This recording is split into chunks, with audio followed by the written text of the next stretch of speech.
Morning, everyone. Lots going on as usual. Today is, what day is it? Tuesday? May 6th, 2025. Yeah, I think it's Tuesday. Mike Myers is on the Diddy list, apparently, and so is Michael Jordan, but not that Michael Jordan, the other Michael Jordan. You'll know when you see a picture of him. Germany tries to ban the AfD by using the other parties to make a coalition. But the guy who wants to ban the AfD couldn't hold the coalition together. They didn't want him either. And so now the whole thing is kind of up in the air. And, well, it's not done because it's not done by a long shot, but it seems like people are pushing back. We'll see where it goes. It's a beginning. It's not an ending. That's for sure. Biggest mosque in Canadian history. How about Edmonton? How do you like that, Edmonton? Yes, that's happening. And I'll show you the pictures and some color from France about what's going on there with their Islamic issues. Danielle Smith talks to Alberta about her 9 demands, and she says, we will have that referendum, if you want it, Alberta, in 2026. And people were saying, like, 2026, that seems reasonable. It's May. It's May. Come on. That's not reasonable. How long does it take to change governments entirely? How long does it take to take out and clean out the entire government? It takes 36 days, right? We just did one. It wasn't above board, but we just did one. So you need 7 months to put together a referendum on separation? Sure you do, Alberta. Sure you do. Danielle Smith says she doesn't want to do that. It was a 20-minute thing. We'll go through it when we get there. No more gain of function research in the United States. Poilievre releases a video post-election, so that's interesting to me. And Carney is in the United States with mixed messages. I thought the whole relationship between Canada and the United States was over. Can't count on that anymore, right? We're done. That's it, said Mark Carney. But now he says we're stronger together. Weird. So there's lots to get to. Let's get to it first. Mark Carney just posted that he landed in Washington, D.C. We don't care about videos of you landing or walking off a plane. This isn't a travel blog. Canadians want results, not airport photo ops. Let's see what you actually deliver tomorrow. This is all a charade. I don't know. It doesn't seem like we're going to see a real honest debate between, two leaders of a country about how to move forward in a realistic way. Carney's a central banker who represents globalists. He was the central banker of the Canadian central banker. He was England's central banker. And now he was parachuted into the prime ministership. And now he's representing us in good faith in negotiations with Donald Trump. It's all a bit too far for me. Here's Mark Carney. He says, I arrived in Washington, D.C. ahead of meetings with President Trump tomorrow. Canada and the United States are strongest when we work together, and that work starts now. Oh, okay. Never mind that 100-year history. You reset that on the campaign trail, and now it's a new start, says Carney. Gaslighting level 1,000, says Kevin. You just said the relationship with the U.S. as we know it is dead. Now we're stronger when we work together. So, yeah, it's head spinning, right? Dizzying. Here is Letnick, and he's talking about Canada being a complicated issue, and they're kind of laughing about Carney being a central banker. So that's pretty funny to me. Here we go. Mark Carney, whom I've met as central banker, are you optimistic? Can we make a deal with Canada? I think it's really complex. I think this is really complex because they have been basically feeding off of us for decades upon decades upon decades, right? They have their socialist regime, and it's basically feeding off of America. I mean, the president calls that out all the time. Why do we make cars in Canada? Why do we do our films in Canada? Come on. So I think the president's going to have, I think it's going to be a fascinating meeting. I'm glad I'm going to be there listening, but it's going to be a fascinating meeting tomorrow. I just don't see how it works out so perfectly. But you're not. I hope we get to be flies on the wall as well. And Sean's talking about that too. He's saying, hey, I'm going to have the stream on. Maybe we'll watch the meeting in real time and, watch Canada's stock fall in real time. Uh-oh, he said what? Oh, no. Finance Canada. All of this the problem for me isn't that they're trying to be fun. Finance Canada put out a May the 4th be with you tweet, okay? And so it says, have you ever wondered what keeps the Galactic Republic stable? It's equal parts advising on tax measures, sound social policies, strong intergalactic communities, and working tirelessly to ensure financial stability for all. I had to double check that they didn't have a Galactic Empire. They've got Galactic Republic. So it's just one of those details that I wasn't sure which way they were going with it. Regardless, the infantilization of us, of our society, is a real problem that this doesn't help. And that's I know that, they're just trying to have some fun. They probably have some Zoomer interns. I like what the White House tweet people are doing. I like what their account is doing. I don't like this. I like what the White House is doing because it seems like you can't say directly what you want, so you have to use memes.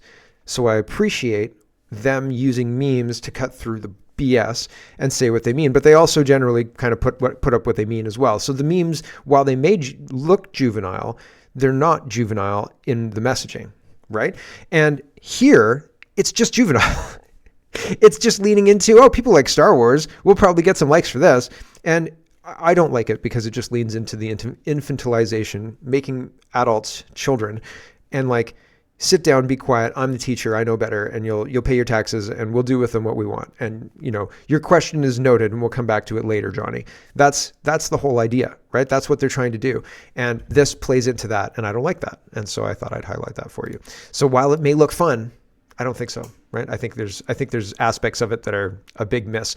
Santa Surfing says the Diddy trial has released 2 names, Mike Myers and Michael B. Jordan.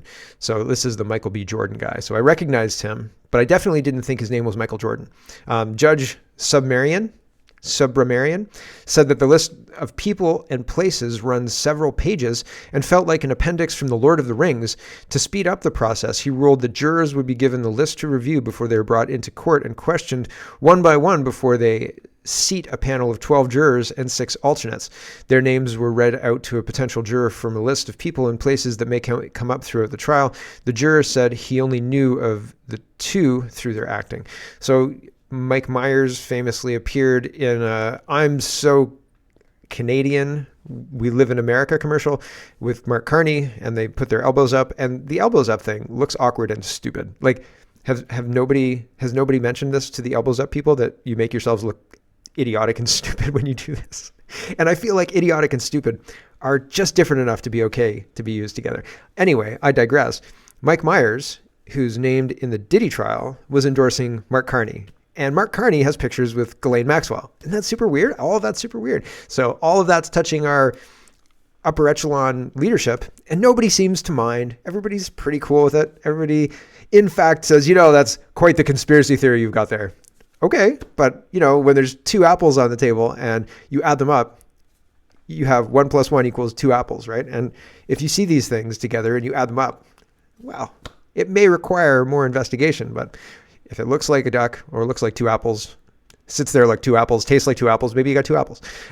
Juno says a 30-year-old male has been arrested and charged with sexually assaulting a 14-year-old girl in Ajax. He looks, eerily similar to some UK grooming gangs that I've read about in recent years. Weird, right? So Canadian grooming gangs are getting off the ground.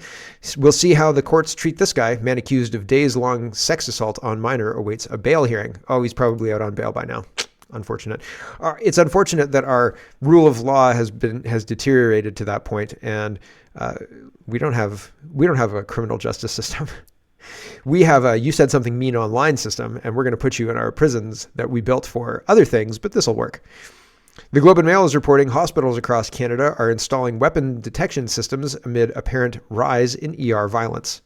I wonder what's causing that. I don't wonder what's causing that. It's our open borders, for crying out loud.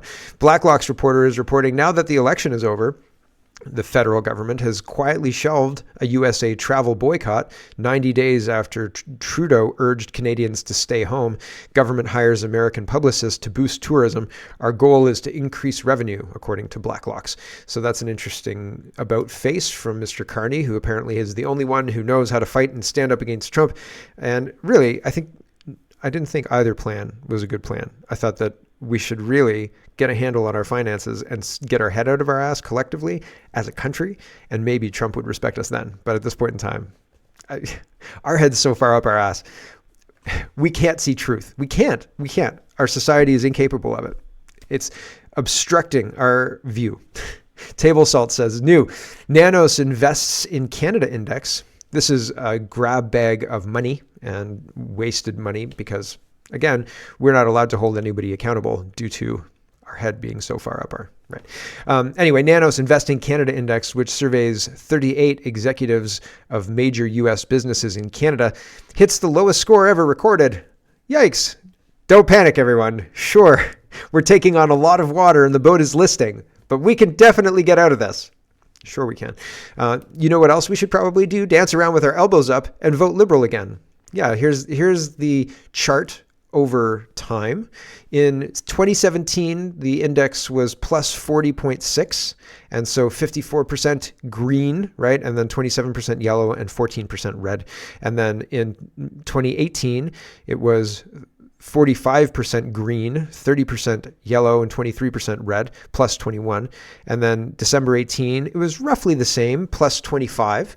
And then October 19, plus 21. Roughly the same. And then in 2021, now we're down to minus 16. The green is only at 19%, down from highs of 54%. And 21 in December, it was up to 29%, the green section. And that's plus 2.6. And then October 22, plus 5.2. And then October 23, minus 18.4. And now February 25, minus 36.8. Nobody wants to invest in Canada because we have carbon taxes and we punish businesses. It is obvious, and we are harming ourselves. We are doing this to ourselves for virtue signaling points on some globalist psychopath's scale. It's wild. Here is this woman, and she's talking about money laundering government money through the NGOs in the United States.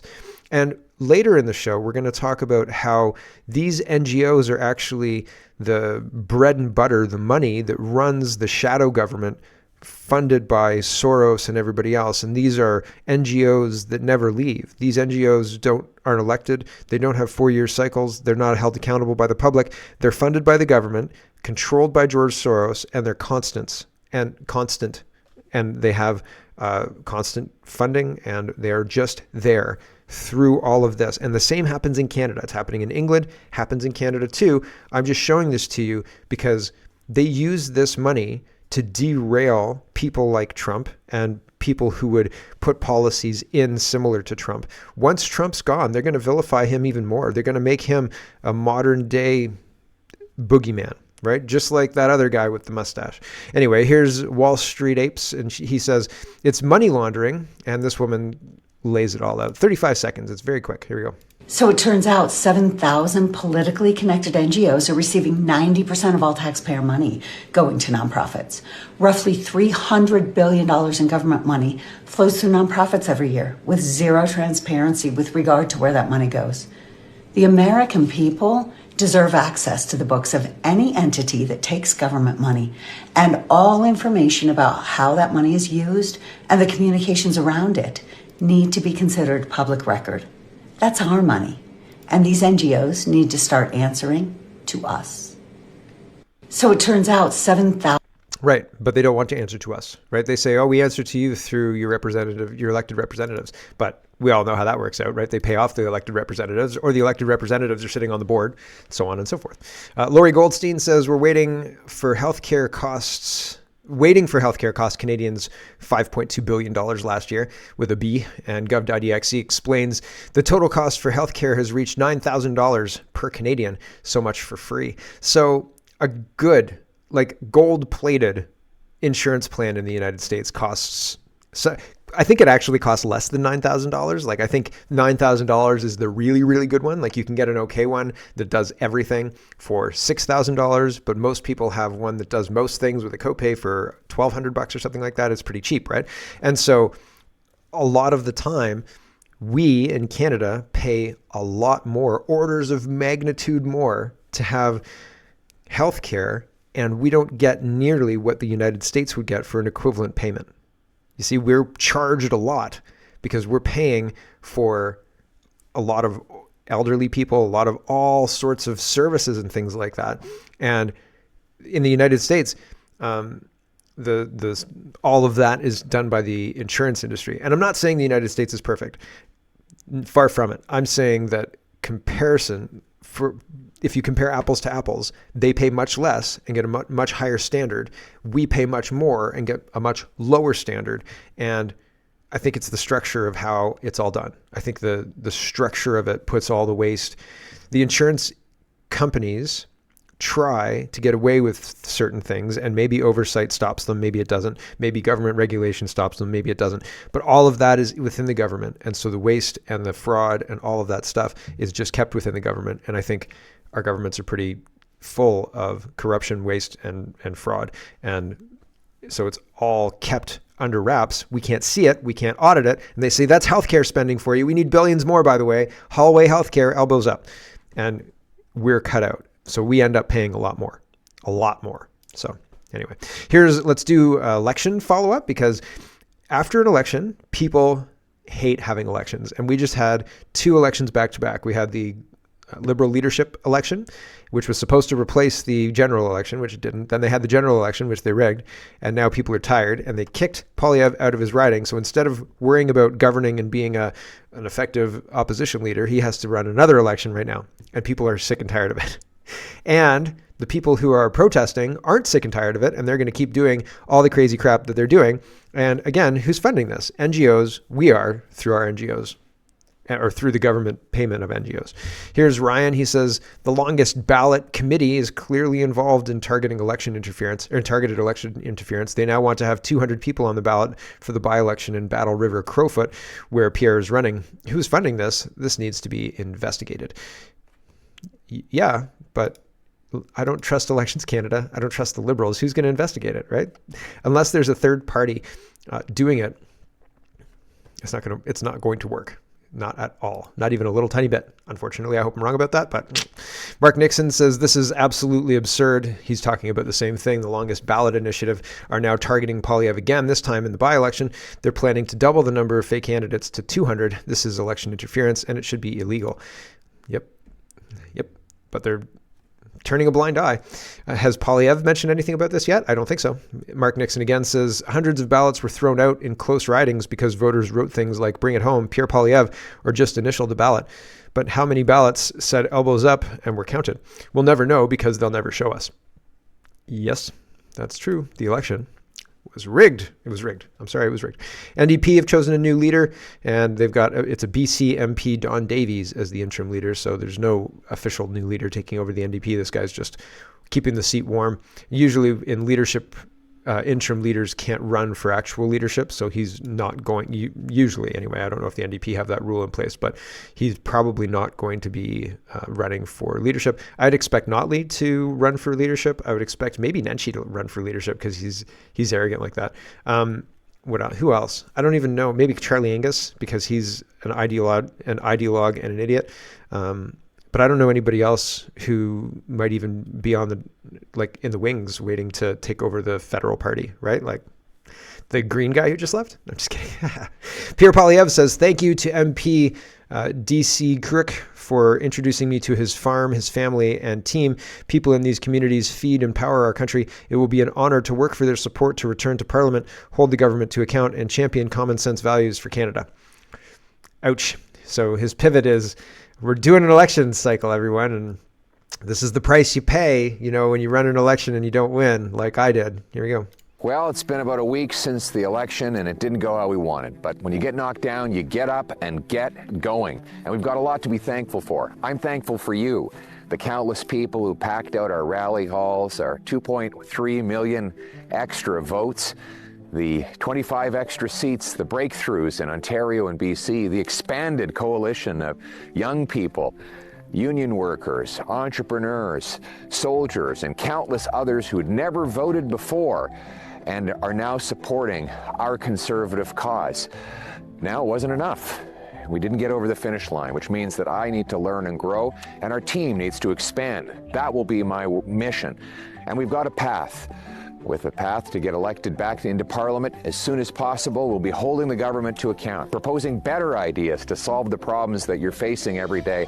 And our mission hasn't changed. I still want to put you back in charge of your life, give everyone who works hard a fair shot at an affordable home, living on a safe street, protected by police and soldiers and sound laws, so that everybody's safe and our flag flies high over the freest country on earth. Now, it won't be easy, but easy street leads to a dead end. and the hardest paths lead to the best destination. Our destination is a country where the possibilities are as big and blue as this prairie sky. Let's make it happen. He did not say bring it home, although I was half expecting a bring it home there. What do you think? You can't go and say the election was rigged unless you have proof. However, saying I need to learn and grow, that's what happened here. The problem was me. I didn't know enough. And I mean, sure, he should have been run in a riding that was pretty safe, so they couldn't do what they did. His campaign manager should have maybe suggested that, although 20 years in that riding. But they gerrymandered the riding. They gerrymandered it in 2022, and his campaign didn't respond. So it's like being served a wonky serve in tennis and then saying, that serve isn't a serve I like. And then they award the other guy the point. It's like, well, you screwed it up, buddy. Like, you didn't notice that while it didn't look to you like a serve you should have dealt with, it was legal. And they did something, and he didn't respond, and he lost. So I don't know. I don't know if I like it, but there you go. That's the path. He says, we've got a pathway. We're going to bring it home. There you go. Here is this guy. Now, I said yesterday, we're going to talk about Alberta independence. And I was talking yesterday and saying, you're getting played, Alberta. If this process takes a long time, and they want it to take a long time, you are going to get played. You should get your new government in place and get them to do the paperwork, because if you allow the current government to run this, they're going to screw you. It's going to collapse at some point. They're going to find a reason to say, oh, so close, but no cigar. It's not going to work. Not this time. Maybe next time when you have more people on your side. The only way to do it. So you can't walk in with guns, right? And say, all right, Danielle Smith, here is, we're taking over the government. You know what I'm saying? You can't do that. These are my finger guns, by the way. I'm holding finger guns. You can't do that. That's not gonna work. This is Canada, for crying out loud, right? So Danielle Smith would just arrest you if you did that. Now, if you said this guy's a lawyer, right? If you said we are the independence movement of Alberta, we are going to satisfy these things that are stated within this document. We're going to satisfy this, and this will give us the credibility that we need to come in and say, Danielle Smith, you're done, and we're going to finish this process with the Canadian government. But we are the government now. Here's all of these things are checked off. Check. We've done it independently. You can see it all. Here's the receipts. However that gets done, you need to do that independently and outside of the government, without the government of Canada, without the government of Alberta, without the UCP, without anybody involved in that. You need to do it independently. And then you need to dot your T's, cross your I's, and make sure everybody who is participating understands what the paperwork means, and then onboard the other people, right? And the idea is to get a majority of people in Alberta to agree with you and to move forward with this, and to give you their permission to move forward with this. That gives you credibility. You can't walk in there with guns a-blazing because you have no credibility. But if you walk in there with the paperwork signed and say, you are no longer the legitimate person as per this documentation, set it out by Canada, blah, blah, blah, blah, blah, blah, blah. Here it is, and it's all done, and we'll finish the paperwork with Canada. You're done. Then they'll do it. Otherwise, they're going to screw you. Okay? Here's this guy talking about this, and he says he wants an independent Alberta, and these are the reasons why. And here we go. There'd be no more federal income tax. There'd be no GST. There'd be no excise tax. There'd be no carbon tax. There'd be no more equalization payments where taxes, pension, and UI benefits included. We send $70 billion plus a year to Ottawa and get less than $35 billion a year back from the rest of Canada, or Confederation as it's called. So imagine the wealth and the prosperity of this province with all of that money remaining in the province, remaining in the provincial economy.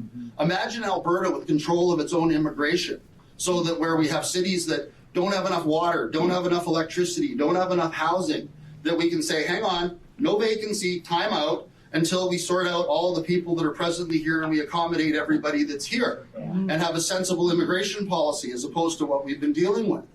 Imagine in Alberta where we're no longer being subject to arbitrary federal regulations because somebody in Ottawa doesn't like the shape of somebody's hunting rifle, that they just automatically declare all of our hunting rifles to be prohibited, illegal, and subject to seizure, to be shipped to the front lines in the war of Ukraine, and other stupid ideas that have come out of Ottawa in the last several years. So I'm confident on those ideas alone getting rid of, like literally if we get rid of all federal taxation in Alberta, the take-home pay and the disposable income of every Albertan will more than double. Think about the fact that every time a working man or woman goes to the pump to fill up their truck, instead of paying $1.60 for diesel, they're paying 80 cents, which is what it should be. I mean, all of these things need to be explained to the public at large to truly internalize what the benefits from an economic perspective of an independent Alberta will be. There you go. And so he's making the case an independent Alberta makes economic sense. It doesn't make any sense to send our money to Ottawa. It doesn't make any sense to pay off Quebec every year to the tunes of billions of dollars for nothing. We shouldn't do that, and we should explain to the citizens of Alberta why it's economically beneficial to them. And he said it'll be a no-brainer. People would say yes to that all day long. And Danielle Smith does 18 minutes yesterday talking about all sorts of things. She's talking about how Mark Carney wants to build pipelines and unleash Canada as an energy superpower. He wants to build solar panels, but he didn't mention that to Danielle Smith. But anyway, I digress. Danielle Smith's hopeful until she finds details, right? And so the details are not forthcoming yet, but I'm sure we'll find out soon what the plan to make Canada an energy superpower is. But she lays out 9 demands and gives details to each demand. And then closer to the end, she goes through Alberta separation and says that she doesn't want separation. She wants to stay in a united Canada and so on and so forth. But she will bring those papers to a referendum if enough Albertans request the referendum in the correct way. And she says that is going to be done by 2026. And so it's 18 minutes long. That's well beyond the scope of today's podcast, but I've got this 1 minute long, actually this is 26 seconds, a little bit of Danielle Smith. Bruce says, looks like there will be a referendum on Alberta separation. Danielle Smith made it easy for Albertans to do this last week when she changed the petition rules. So Alberta said, go ahead and petition. If you were allowed, if voting changed anything, you wouldn't be allowed to do it. Here's Danielle Smith. Our government will not be putting a vote on separation from Canada on the referendum ballot. However, if there is a successful citizen-led referendum petition that is able to gather the requisite number of signatures requesting such a question to be put on a referendum, our government will respect the democratic process and include that question on the 2026 provincial referendum ballot as well. Our government. There you go. So, and again, there's 18 minutes of this. It's worthwhile. I listened to it last night on 2x speed. And again, the first 9 minutes is largely the 9 demands that they're making. And then the last little bit is going through Alberta separation and what she thinks about it personally and so on and so forth. And I think it's interesting. And again, I want to be really, really super clear that if Danielle Smith, if the government, if the UCP runs this, Alberta, you're getting played. And I don't want you to get played. I'm saying this because I want you to get what you want. I want you to be self-governed if you want to be self-governed. I want you to be able to direct yourselves. And so I'm telling you this out of love. I'm not telling you this out of jealousy or trying to derail you or trying to say, anything other than I think you're getting played, and you should watch your back and you should watch your front and everything else too, because these politicians can't be trusted. We'll do this one. We'll do this story, and then I got to say goodbye to the stream. YEG Wave is reporting construction is now underway on a major new project by Edmonton's Islamic Academy, which is being described as the most significant faith-based education built in Canadian history. Residential schools? Never mind. Sorry. Is that incorrect? The $80 million initiative will see the creation of a large-scale elementary school designed to accommodate over 1,600 students in grade 1 through 6. The Al-Rashid Mosque, a central supporter of the academy, reports that the Muslim community has already contributed nearly $20 million towards the development. Pretty wild. Here's what happens in Islamic France. And Islam Invasion says, secret documentation of France's Islamization. He had to conceal his identity since he was threatened. This may be much worse than we know. Here we go. An ordinary French citizen who was watching the Islamization of Paris decided that the world needed to see what was happening to his city. So he bought a hidden camera and started posting the videos on YouTube. His life has been threatened, and so we're concealing his identity. He uses the alias of Maxime Lepont. They are blocking the streets with barriers, They are praying on the ground, and the inhabitants of this district cannot leave their home nor go into their home during those prayers. The Muslims who are taking over those streets do not have any authorization. They do not go to the police headquarters, so it's completely illegal. These Muslims have been granted unofficial rights that no Christian group is likely to get under France's laïcité or secularism law.